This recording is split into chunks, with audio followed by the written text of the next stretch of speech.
Hoy yo quiero iniciar una serie basada en el libro de Apocalipsis, capítulo 2. Esta serie lleva como tema general para cada una de los encuentros la iglesia, su estado y sus promesas. Hoy yo quiero iniciar con una parte introductoria acerca de este pasaje de Apocalipsis capítulo 2, el mensaje a las 7 iglesias de Asia, y que quiero poner como subtema esta introducción, vista panorámica de la iglesia de todos los tiempos. Y quiero que usted vaya conmigo a Apocalipsis capítulo 2, versículo 1. A su nombre. A su nombre. Escribe al ángel de la iglesia en Éfeso: este es el mensaje de aquel que tiene las 7 estrellas en la mano derecha, el que camina en medio de los 7 candeleros de oro. La iglesia, su estado y sus promesas. Hoy, la vista panorámica por la iglesia de todos los tiempos. Bendito el nombre de Jesús. El Señor en Apocalipsis capítulo 1, versículo 19, está dándole continuidad a una revelación que tuvo aquel Juan, conocido como el discípulo amado, uno de los discípulos o de los apóstoles que tuvo una más larga vida después de la partida de Jesús de esta tierra. Este fue desterrado a una isla desierta después de haber sido en ocasiones anteriores, haber sido intentado ser asesinado. No pudieron, no lo lograron, sino que tuvieron que desterrarlo a una isla para cumplir aquella condena por el evangelio del Señor, y lo llevaron a esa isla llamada Patmos. Y allí, ya viejo, el Señor le revela uno de los escritos más enigmáticos de la Biblia, que la gente lo ve como más complejo, más difíciles, y que muchas personas lo toman como un punto de referencia para el temor y para el miedo. Sin embargo, el mensaje céntrico que le da el ángel de Dios a aquel gran apóstol Juan tiene que ver con un mensaje alentador para la iglesia de Cristo, que en ese tiempo ya estaba operando y que continuaría desarrollándose en todos los tiempos. Por eso le dice en el verso 19 del capítulo 1, escribe lo que has visto, tanto las cosas que suceden ahora como las que van a suceder. Está hablando en términos de profecía, le está revelando la profecía del futuro de la iglesia santa del Señor. Dice el 20, este es el significado del misterio de las 7 estrellas que viste en mi mano derecha y de los 7 candeleros de oro. Y entonces le revela este misterio diciendo: las 7 estrellas son los ángeles de las 7 iglesias y los 7 candeleros son las iglesias. Se está refiriendo como estrellas a los pastores diseminados en las 7 iglesias fundadas por los apóstoles en toda Asia Menor en tiempos en que ellos vivían. Y a esas estrellas el Señor le dice: esas estrellas que te mostré son los 7 ángeles de cada una de esas iglesias. La palabra ángel, que se traduce aquí en Apocalipsis, es la palabra angelos, que significa mensajero. Le dice: las 7 estrellas son mis 7 mensajeros que tengo instalados como pastores en las 7 iglesias de Asia. A esos tú le vas a escribir estos 7 mensajes. Y esos candeleros de oro que te mostré son aquellas 7 iglesias en cada una de las ciudades que te voy a indicar. El Señor le está hablando en una forma profética y le está hablando tan claro que el apóstol tuvo que entender todo lo que el Espíritu o lo que el ángel de Dios les estaba revelando. El ángel estaba a punto de revelarle un misterio. Estaba a punto de revelarle todo lo que acontecería con la iglesia que él acababa de establecer durante todas las etapas del desarrollo de dicha iglesia. Durante toda la historia de la iglesia de Jesucristo, iban a haber temporadas, diga conmigo temporadas, en la que se iban a marcar específicamente hitos, sazones, estaciones y tiempos. Esta iglesia de Cristo iba a vivir al menos 7 estados que se iban a manifestar en todo el tiempo en el que nos incluye a nosotros dentro del desarrollo de la historia de la iglesia. Y comienza con la iglesia en Éfeso. Esta iglesia, el Señor les habla refiriéndose a su propia persona. El ángel de Dios hablando en la personificación del mismo Cristo del Todopoderoso, le dice de esta manera: el que anda entre los 7 candeleros, refiriéndose a aquel que es la cabeza de toda iglesia establecida en esta tierra, tal y cual él mismo se lo reveló al apóstol Pedro, diciéndole: sobre esta roca yo edificaré mi iglesia. Esa era la promesa básica y fundamental del diseño de la iglesia de Cristo. La iglesia de Cristo tiene un diseño. La iglesia de Cristo tiene una idea que la rige. La iglesia de Cristo tiene una forma de funcionar. La iglesia de Cristo tiene una forma de construirse. La iglesia de Cristo tiene una base en la cual sostenerse. Y Jesús mismo anticipó que esa base era Él mismo en su persona. Y comienza hablando con Éfeso, diciéndole: el que camina o el que anda entre los 7 candeleros. Jesús nunca, después de su partida, ha separado sus ojos, su corazón y su poderosa mano de la iglesia que dejó en esta tierra. Él les dijo a sus discípulos: es necesario que yo me vaya, pero no los dejaré huérfanos, sino que enviaré a otro consolador que estará con vosotros y en vosotros. Y entonces ratifica una promesa que es la que justifica el argumento que aparece en el primer versículo del capítulo 2. Y es que él le dijo: yo estaré con ustedes todos los días hasta el fin del mundo. Por eso el apóstol Juan recibe esta noticia diciendo: el que anda entre los 7 candeleros.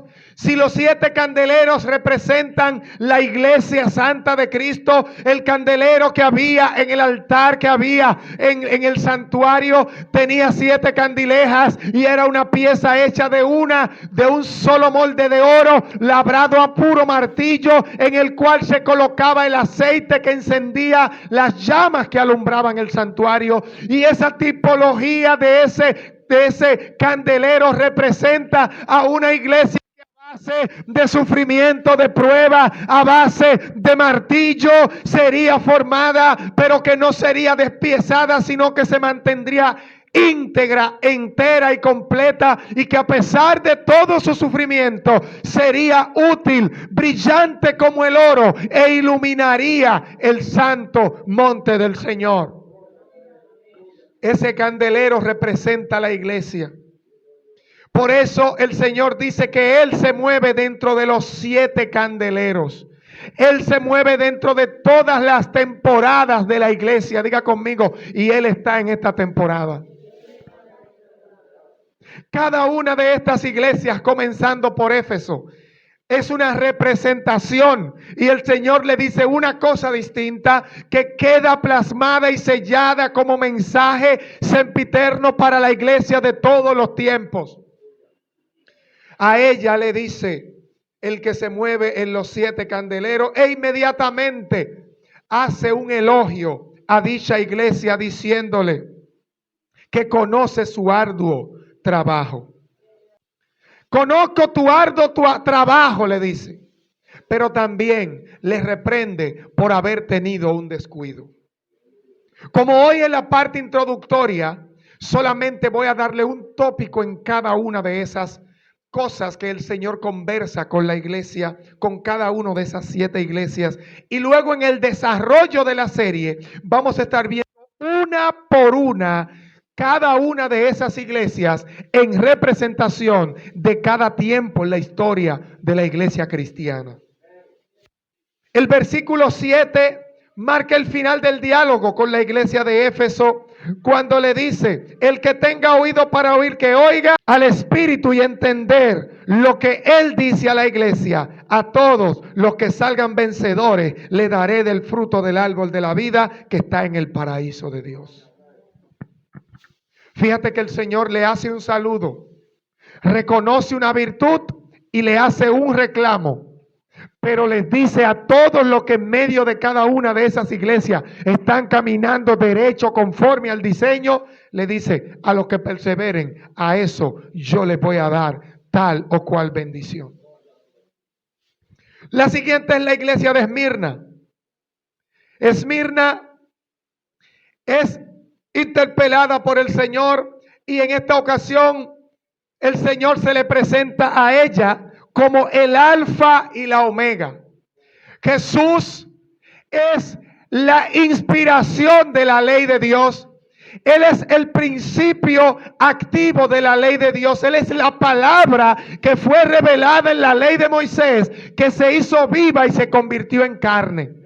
Por eso se hace llamar a Él mismo como la primera y la última letra. Él está desde el principio hasta el fin de todas las ordenanzas, instrucciones y pactos que Dios estableció con su pueblo.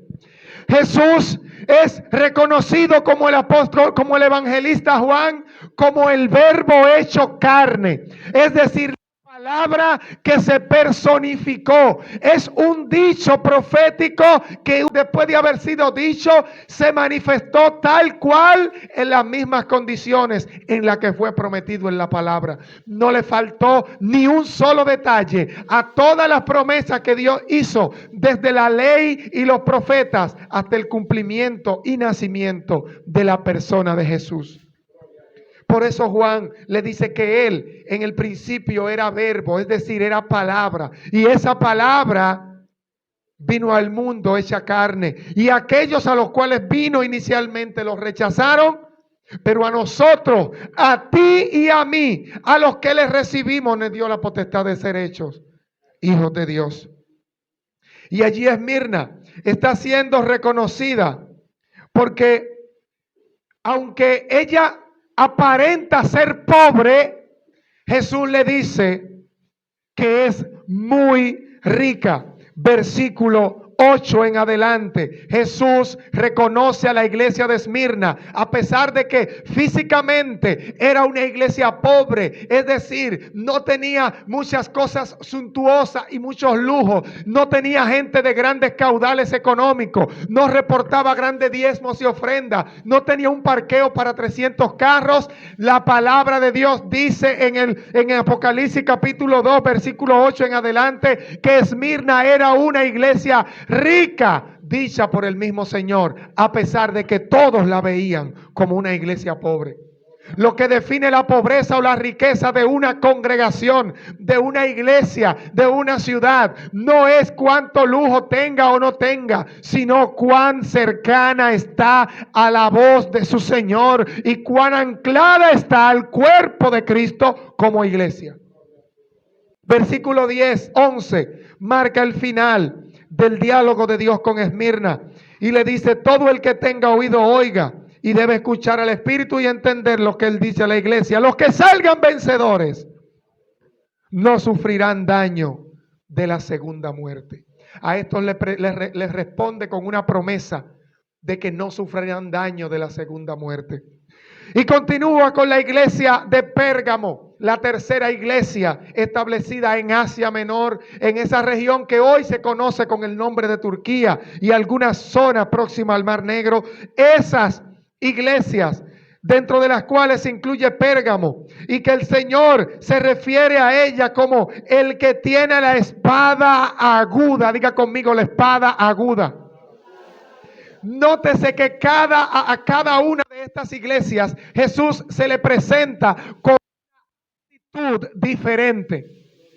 La misma persona asumiendo una actitud diferente aquí se le presenta como una persona que tiene una espada aguda, es decir, una espada que es cortante. La palabra de Dios dice que la palabra de Dios es más cortante que toda espada de dos filos, que penetra hasta partir el alma y se mete dentro de los tuétanos, de los huesos inclusive, que escudriña el espíritu del hombre. Aquí Jesús se le está revelando como la palabra misma y hace énfasis de nuevo en lo dicho por el Juan en su evangelio en el capítulo 1, que Él es el verbo. Él es la palabra, Él es la verdad y Él es la espada corta de los dos lados. Tanto a mí como predicador, como a ti que me escuchas, el Espíritu Santo a través de la palabra está cortando todo aquello que no le pertenece al Señor para encontrar a una iglesia podada, una iglesia bien arreglada, lista y predispuesta para ser levantada. El Señor se le presenta como este que tiene la doble espada y reconoce que aunque esa iglesia vive en la ciudad donde vive el mismo Satanás, y así le dice en el versículo 13, no se ha apartado de Dios. Vivir en un lugar difícil, vivir en un barrio lleno de colmadones, de drogas, de prostitutas, de hechiceros, de ladrones, de lo que usted pueda pretender, no es excusa para usted negar a Dios.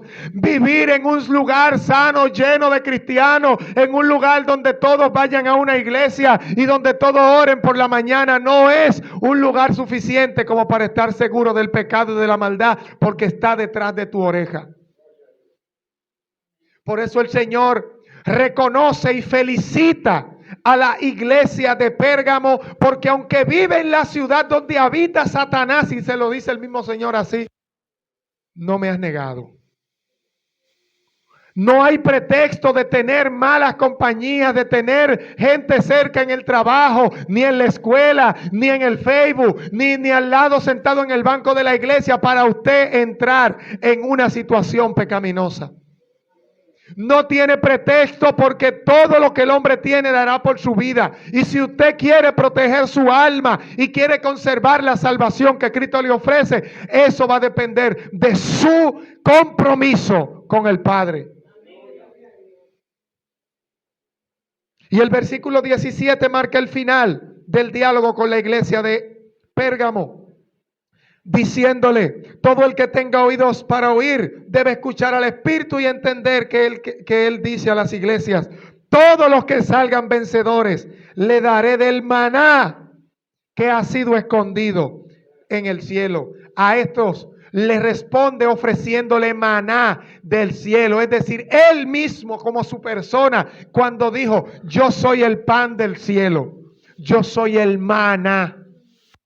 Jesús se entregará por entero a esa iglesia que anda como anda la iglesia de Pérgamo, que aunque vive en la generación más corrupta de todos los tiempos, no ha negado el nombre del Señor. Y sigue hablando con la iglesia número 4, la iglesia de Tiatira. Allí el Señor se le refiere como el que tiene los ojos como llama de fuego, aquel que lo escudriña todo, aquel cuyos ojos con su mirada consumen toda escoria de pecado y que juzga a todos y nadie lo juzga a él.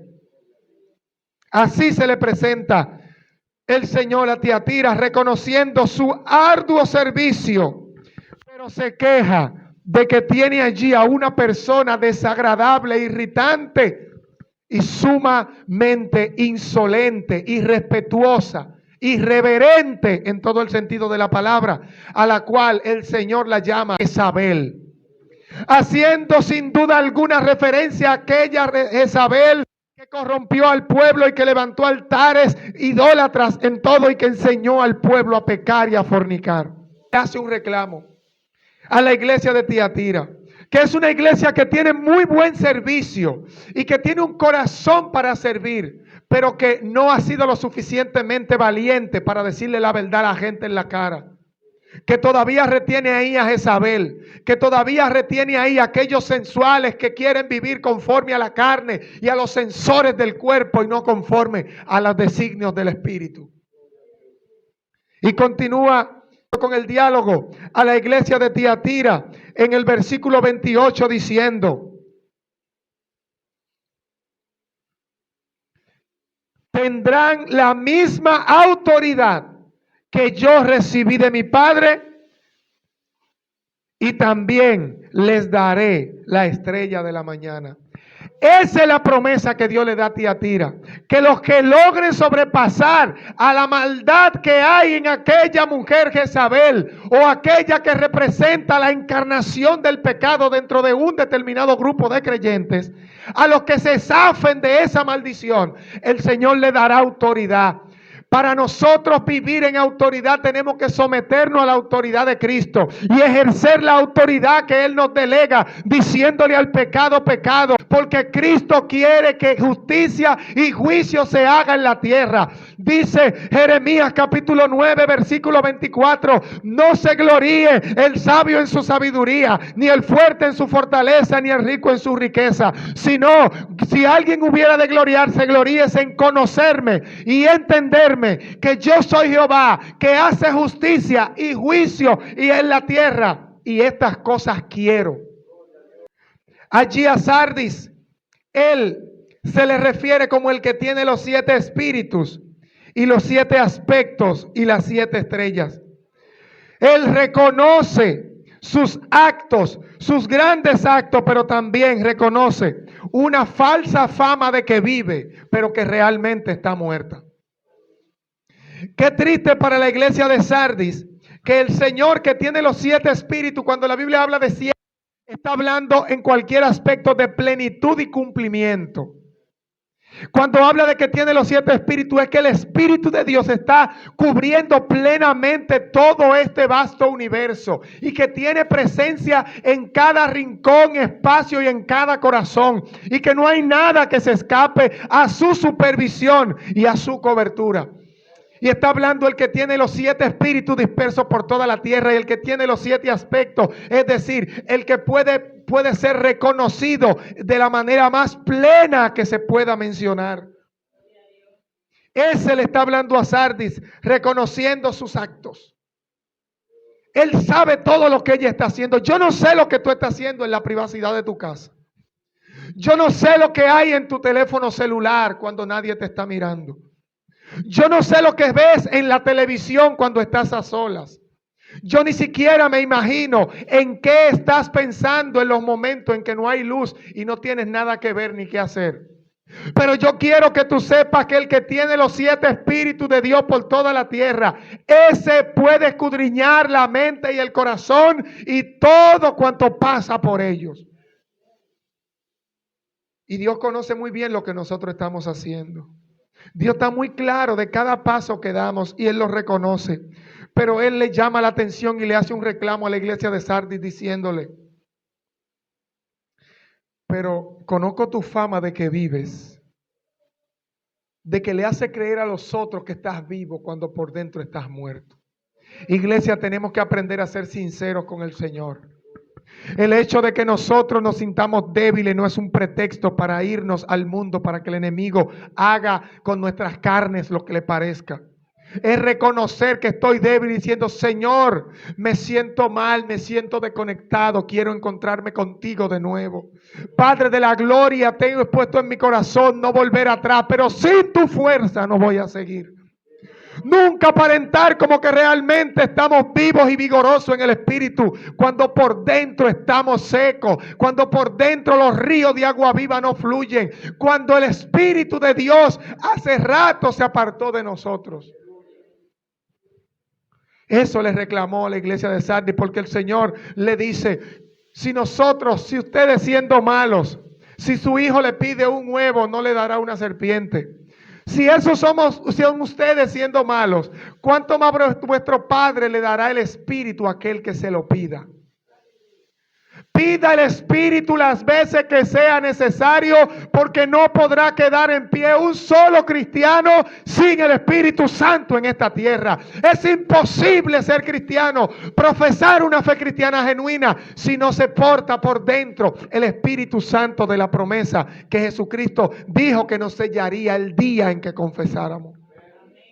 Lo que pasa es que a veces en el día a día contristamos al Espíritu Santo con nuestra mala forma, con nuestra irritabilidad, con nuestra mala costumbre, nuestra mala crianza. Y al Espíritu no le agrada la soberbia, al Espíritu no le agrada la obstinación. Y por eso a veces, aún siendo cristiano y conociendo a Cristo intelectualmente, el Espíritu como que se nos sale y nos sentimos como culpables sin haber hecho nada. Cuando usted sienta eso, que se siente brechado, se siente acechado y se siente como en deuda, vaya de rodillas, saque un momento. Si está trabajando, vaya al baño y diga, Señor, sin ti me muero. No se permita que pasen días sin usted sentir al Espíritu Santo respaldándolo con usted. Porque si usted se acostumbra a andar sin la presencia, la venida de Cristo te puede sorprender. El mensaje es destinado a la iglesia de Filadelfia, cuyo nombre es hermosísimo porque en griego Filadelfia significa el hermano del amigo o el que ama al amigo. Filadelfia. Y allí él se le presenta como el santo, como el que tiene la llave de David. Se le está presentando como un rey que además es santo. Dice que tiene la llave de David porque Dios le prometió a David su siervo, por tener un corazón conforme a él, que su reino nunca pasará y que tendrá un reino eterno. Y ese reino eterno se manifestó en el cumplimiento de la persona, nacimiento de la persona de Cristo, y Cristo se extenderá en su reino hasta la eternidad. Por eso Cristo se presenta allí como el que tiene la llave de David. Yo soy de la simiente de David. Históricamente la Biblia tiene la genealogía desde David hasta el nacimiento de Cristo. Para que todo el que lea el Evangelio sepa que Dios que promete, cumple su promesa. Y cierra, le dice, elogia a la iglesia de Filadelfia. Porque aunque tiene poca fuerza, diga conmigo, tengo poca fuerza, pero no he negado la fe. Porque a veces creemos que para poder seguir en este evangelio y esperar los años que sean necesarios hasta que Cristo venga, hay que ser un gran super mega evangélico y un gran apóstol de todas las naciones, y que te conozcan por todos los canales de televisión y que viajes en todos los aviones del mundo. No tienes que orar 60 horas a la semana. No tienes que predicarle a toda la ciudad donde vives si no tienes la capacidad. Lo que sí la Biblia enseña aquí es que aunque tú parezcas no tener mucha fuerza, tus fuerzas no son las que te van a llevar al cielo. Tú tienes quien vele por ti si te mantienes en oración firme creyendo. Eso agrada al Señor. Tener poca fuerza no significa que es excusa para darte libertad para pecar, para darte libertad para salir de los brazos del Padre o para salir de la cobertura de Cristo. Allí se resalta que aunque aquella iglesia tiene poca fuerza, no había negado la fe. No es un pretexto que tú seas de poco ánimo, que tú no tengas tanto conocimiento, o que no tengas tantos recursos físicos, materiales, económicos o espirituales.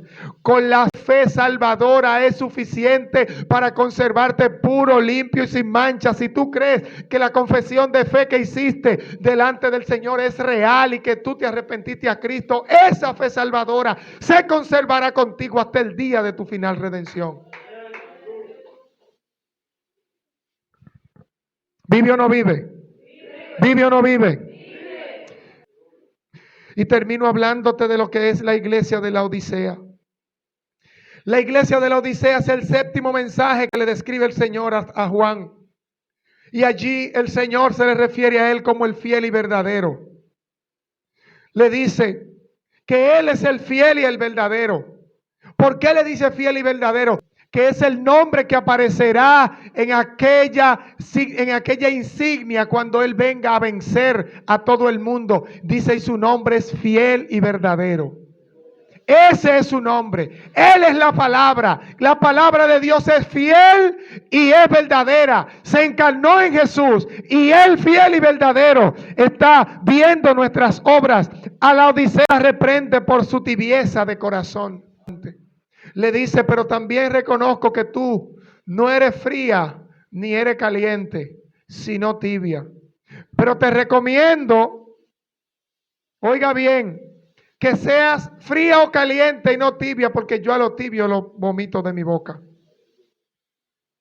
Él quiere que nosotros seamos sinceros y decirle al Señor, Padre, estoy frío.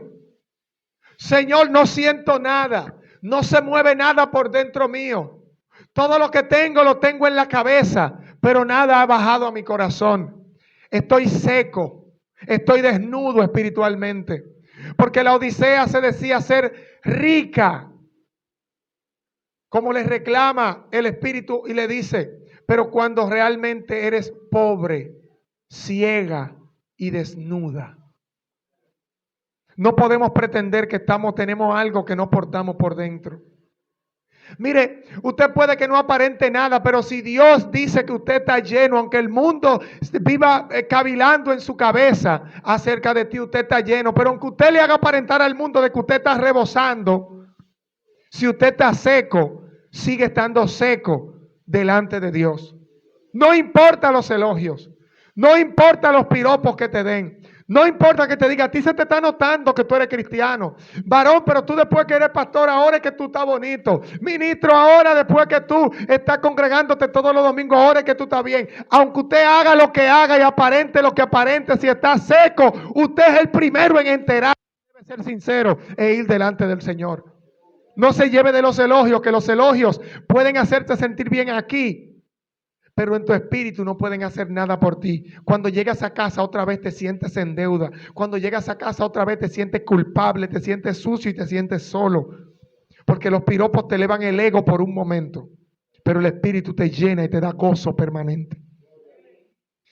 Todos los que salgan vencedores se sentarán conmigo en mi trono. Tal como yo salí vencedor, me senté en el trono de mi Padre en su trono. Todo el que tenga oído, oiga lo que debe escuchar al Espíritu y entender lo que Él dice a las iglesias. En esta mañana hemos dado inicio a una serie que nos va a dar un paseo por todos los estados de la iglesia de Cristo durante todos los tiempos, a la luz de lo que revela Apocalipsis capítulo 2 y 3 acerca de los mensajes a las 7 iglesias de Asia Menor. Es necesario que comencemos a escudriñar las Escrituras porque Dios va a hablar a nuestra vida y nos va a revelar cuál es el estado actual en que nos encontramos de manera personal y en la cual se encuentra esta generación en la cual nosotros estamos viviendo. Te invito a no perderte ni un solo de los tópicos de esta serie, porque vamos a conocer la iglesia, su estado y sus promesas. Si Dios nos permite, la próxima semana estaremos aquí con la primera entrega formal de esta serie. Dios les bendiga.